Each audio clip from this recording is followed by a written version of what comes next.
আজ সম্পূর্ণ নিরামিষ দুর্দান্ত স্বাদের এমন একটা পদ নিয়ে এসেছি যেটা পেলে আমিষপ্রিয় বাঙালিও সব ছেড়ে এই পদেরই ভক্ত হয়ে উঠবেন।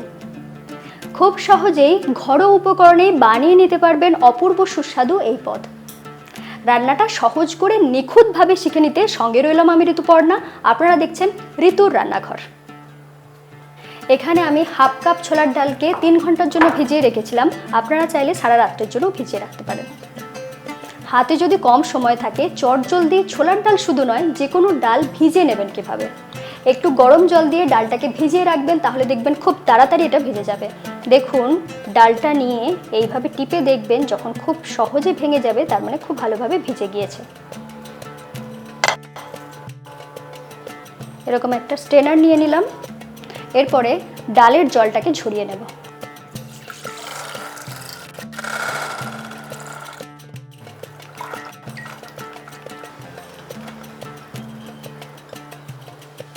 জলটাকে বেশ ভালো করে ড্রেন করে নিয়েছি।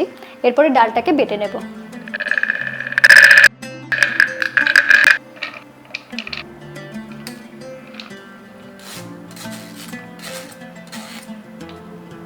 এটাকে যতটা সম্ভব কম জল দিয়ে টাইট করে বেটে নিতে হবে। সাথে দিয়ে দিচ্ছি 4-5টার মতন কাঁচা লঙ্কা। ঝাল বুঝে কিন্তু আপনারা কাঁচা লঙ্কাটা ব্যবহার করবেন।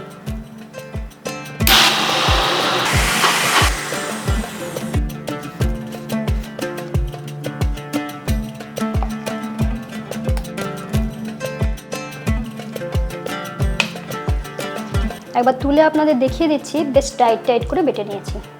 এই ডাল বাটার সাথে দিয়ে দেব কিছু ঘরোয়া মশলা। দিয়ে দিচ্ছি সামান্য একটু হিং, দিচ্ছি হাফ চা চামচের মতন মৌরি গুঁড়ো, হাফ চা চামচ জিরে গুঁড়ো, হাফ চা চামচ ধনে গুঁড়ো, রঙের জন্য দিয়ে দিচ্ছি হাফ চা চামচ হলুদ গুঁড়ো, আর দিয়ে দিচ্ছি কাশ্মীরি লাল লঙ্কার গুঁড়ো হাফ চা চামচ, দিচ্ছি সামান্য একটু গরম মশলা গুঁড়ো, দিয়ে দেব স্বাদ মতো নুন, দিচ্ছি 1 চা চামচ আদা বাটা।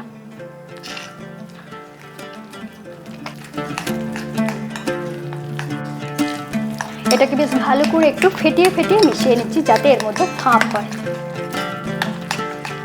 এখানে অনেকেরই মনে প্রশ্ন আসবে যে বাটার সময় যদি একটু জল বেশি হয়ে যায়, লুজ হয়ে যায়, তাহলে কি করব? তাহলে একটু বেসন মিশিয়ে দেবেন, দেখবেন খুব সহজে টাইট হয়ে গেছে।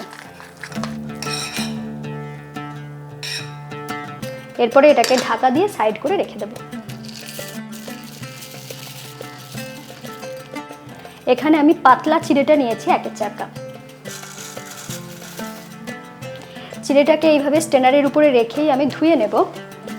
এইভাবে চিড়েটা ধুলেই ভালো হয়, না হলে চিড়েটা বেশি ভিজে যেতে পারে।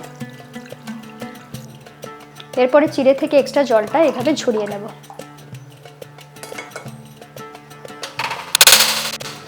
নিরামিষ রান্নার ক্ষেত্রে যদি একটা পুর বানিয়ে নেওয়া হয়, তাহলে রান্নাটা কিন্তু একটা অন্য মাত্রা পায়। পুর বানানোর জন্য প্রথমেই দিয়ে দিচ্ছি 1 চা চামচ ঘি। ঘি গরম হয়ে যাওয়ার পরেই দিয়ে দিচ্ছি কাঁচা লঙ্কা কুচি, সাথেই দিয়ে দিচ্ছি আদা বাটা কিছুটা। এরপরে একটু ভাজা করে নিচ্ছি। এখানে আপনারা আদা বাটার পরিবর্তে আদা কুচিটাও ব্যবহার করতে পারেন। একটু হালকা ভেজে নিয়েছি, আদার কাঁচা গন্ধটা চলে গিয়েছে। এরপর দিয়ে দিচ্ছি রোস্টেড বাদাম, চীনা বাদাম ব্যবহার করছি। দিয়ে দিচ্ছি কাজু কুচি, আর দিয়ে দিচ্ছি কিশমিশ কুচি। এখানে আমি সমস্ত জিনিসটাকে ছোট করে কুচি করে নিয়েছি। এদিকে দেখুন, চিড়েটা আমি ধুয়ে রেখেছিলাম, কেমন সুন্দরভাবে ভিজে গিয়েছে দেখে নিন, ভিতর পর্যন্ত নরম। হালকা এগুলো ভেজে নেওয়ার পরেই দিয়ে দিচ্ছি ভিজিয়ে রাখা চিড়ে।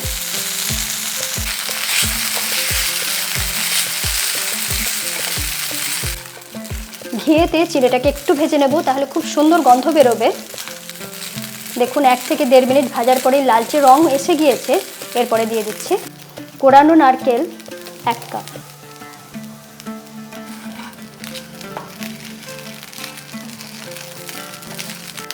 এরপরে দিয়ে দিচ্ছি স্বাদ মতো নুন, দিয়ে দিচ্ছি 1 চা চামচ চিনি, আর এখানে দেব 2 টেবিল চামচের মতন পোস্ত বাটা। পোস্ত ধুয়ে জলটা একটু আমি এখানে দিয়ে দিচ্ছি।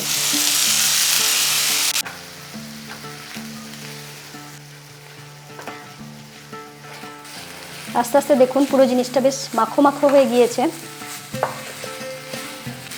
এরপরেই এখানে দিয়ে দেব কিছুটা ধনেপাতা কুচি আর দিয়ে দেব কিছুটা গন্ধরাজ লেবুর রস। আমি এখানে 1 চা চামচের মতন লেবুর রস ব্যবহার করেছি। আপনারা গন্ধরাজ লেবু যদি না পান সেক্ষেত্রে পাতি লেবুর রস ব্যবহার করবেন। এরপরে পুরটাকে একটু টাইট টাইট করে নিতে হবে। দেখুন প্যান থেকে ছেড়ে উঠে আসছে, মানে এটা তৈরি হয়ে গিয়েছে। এরপরে পুরটাকে আমি প্যান থেকে সরিয়ে অন্য পাত্রে ঢেলে নিচ্ছি। প্যান থেকে তুলে অন্য পাত্রে রাখার এটাই কারণ, যাতে বেশি শুকনো না হয়ে যায়। পুরটা পুরোপুরি ঠান্ডা হয়ে গিয়েছে। এরপর এর থেকে বল বানিয়ে নেব।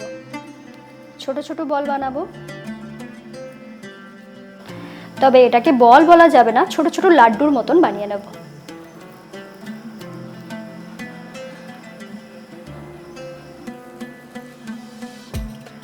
আমারও জানতে ইচ্ছা করছে যে এরকম পুর আপনারা আগে কখনো বানিয়েছেন কিনা, লিখে জানাতে ভুলবেন না।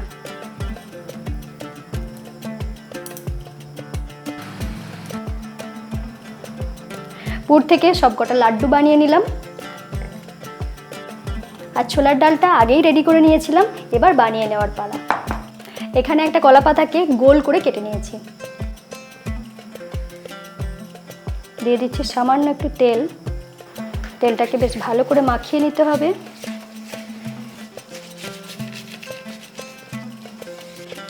তেলটা আমি দুটো সাইডেই বেশ ভালো করে মাখিয়ে নিচ্ছি। দেখুন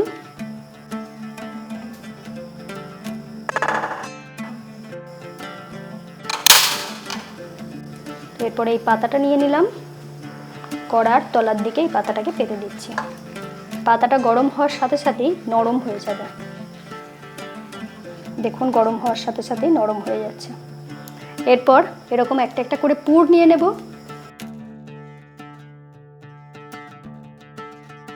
আর এই যে ছোলার ডালটা বানিয়ে রেখেছিলাম সেটাতে কোট করে নেব। বেশ ভালো করে কোট করে নিলাম। এরপরে এইভাবে গোল পাকিয়ে নিচ্ছি। আপনারা চাইলে গোল শেপ দিতে পারেন, তবে আমি গোল শেপটা দিচ্ছি না, এইভাবে একটা শেপ বানিয়ে নিচ্ছি যেটা দেখতে খুব আকর্ষণীয় লাগবে।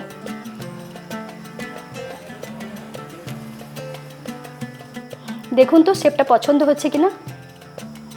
এটা বানানো হয়ে গেল। এরপর কলা পাতার উপরে দিয়ে দেব।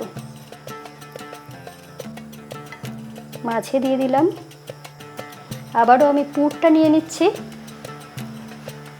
ছোলার ডালের মিশ্রণে এটাকে কোট করে নেব।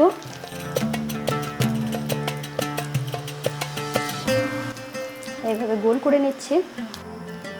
এই শেপটা দেওয়ার জন্য প্রথমে গোল পাকানোর পরে এইভাবে আমি একটু একটু করে চূড়া করে দিচ্ছি। তারপর সাইড থেকে এইভাবে একটু চেপে চেপে এরকম মোদক শেপ বানিয়ে নেওয়া যাবে।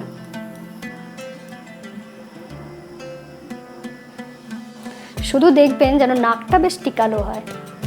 আরও একটা তৈরি হয়ে গেল। এরপর রেখে দিই।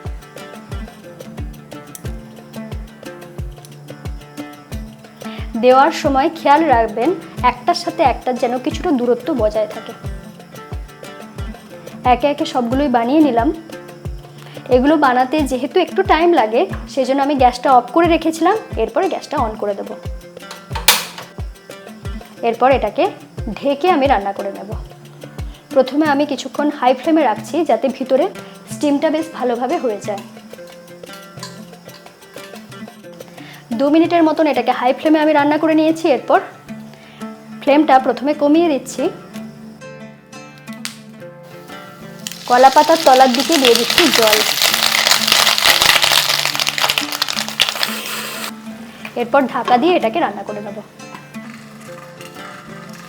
খুব বেশিক্ষণ না, মিডিয়াম ফ্লেমে রেখে আমি 5 থেকে 7 মিনিটের মতন এটাকে স্টিমে সিদ্ধ করে নিয়েছি।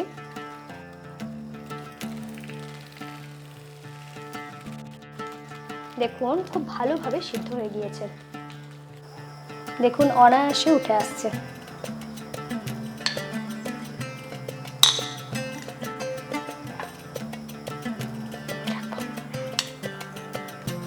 নিচে কলাপাতাটা দেওয়ার জন্য কলাপাতার খুব সুন্দর একটা গন্ধ এখানে চলে আসে।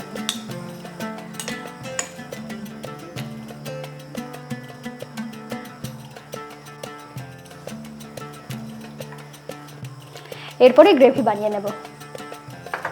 দিয়ে দিচ্ছি সরষের তেল। তেল বেশ ভালো করে গরম হয়ে যাওয়ার পরে ফোড়নে দিয়ে দিচ্ছি সামান্য একটু কালো জিরে, দিয়ে দিচ্ছি 4-5টার মতন ছোটো এলাচ, এক টুকরো দারচিনি। এরপর একটু নাড়াচাড়া করে নিচ্ছি। আমি এখানে কালো জিরে দিয়েছি, যেহেতু পেঁয়াজ ব্যবহার করছি না, কালো জিরেটা কিন্তু পেঁয়াজের সাবস্টিটিউট হিসেবে কাজ করবে। আর দিয়ে দিচ্ছি সামান্য একটু হিং। হিং দেওয়ার সাথে সাথে একটু নাড়াচাড়া করে নিলাম। এরপরে দিয়ে দিচ্ছি 1 টেবিল চামচ আদা বাটা, সাথে সাথেই দিয়ে দিচ্ছি স্বাদ মতো নুন।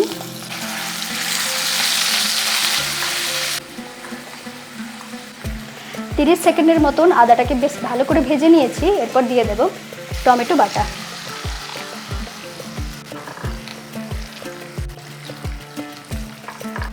এখানে একটা বড় সাইজের টমেটোকে বেটে নিয়েছিলাম। টমেটোটা কষাতে কষাতেই এখানে দিয়ে দেব বাকি মশলাগুলো। দিয়ে দিচ্ছি 1 চা চামচ ধনে গুঁড়ো, 1 চা চামচ জিরে গুঁড়ো, 1/2 চা চামচ হলুদ গুঁড়ো, দিয়ে দিচ্ছি 1 চা চামচ কাশ্মীরি লাল লঙ্কার গুঁড়ো, দিয়ে দিচ্ছি 1 চা চামচ চিনি। এরপরে আবারও এটাকে একটু নাড়াচাড়া করে কষিয়ে নেব। যেহেতু টমেটোটা একটু টকটক হয় সেই জন্য চিনিটা আমি দিলাম, আপনারা কিন্তু দেওয়ার চেষ্টা করবেন। দেখুন আস্তে আস্তে তেলটা উপরে উঠে আসছে, মানে কষানোটা অনেকটাই হয়ে আসছে। যেহেতু টমেটো দেওয়া থাকে সেই জন্য মশলাটা খুব ভালো মতন কষিয়ে না নিলে টমেটোর একটা কাঁচা গন্ধ থাকে। যখন দেখবেন ওপরে সুন্দরভাবে তেলটা রিলিজ হয়ে গিয়েছে সেই পর্যন্ত কষিয়ে নেওয়ার পরে আমি এখানে দিয়ে দেব জল।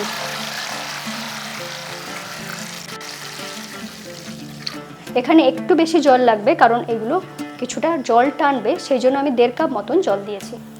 গ্রেভিটা বেশ ভালো করে ফুটিয়ে নিয়েছি। এরপর এগুলো দিয়ে দেব।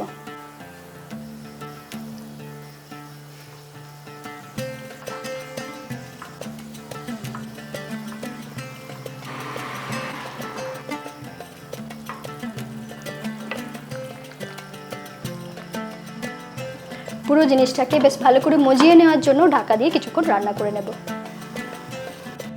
5 থেকে 6 মিনিট এইভাবে ঢাকা দিয়ে এটাকে রান্না করে নিয়েছি।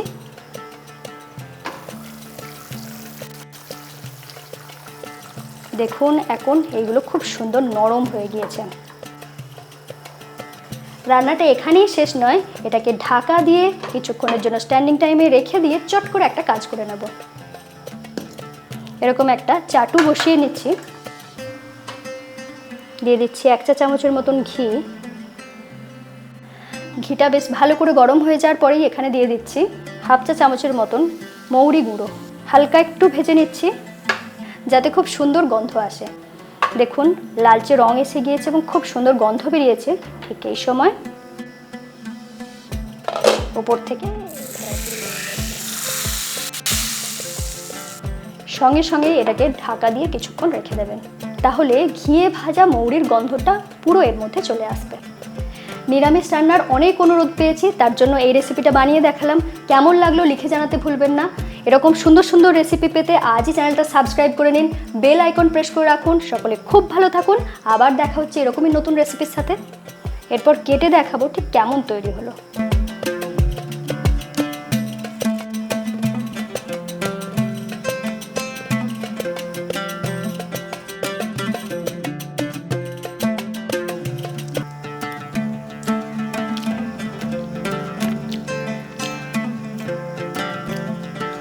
এই একটা পদেই বাজিমাত।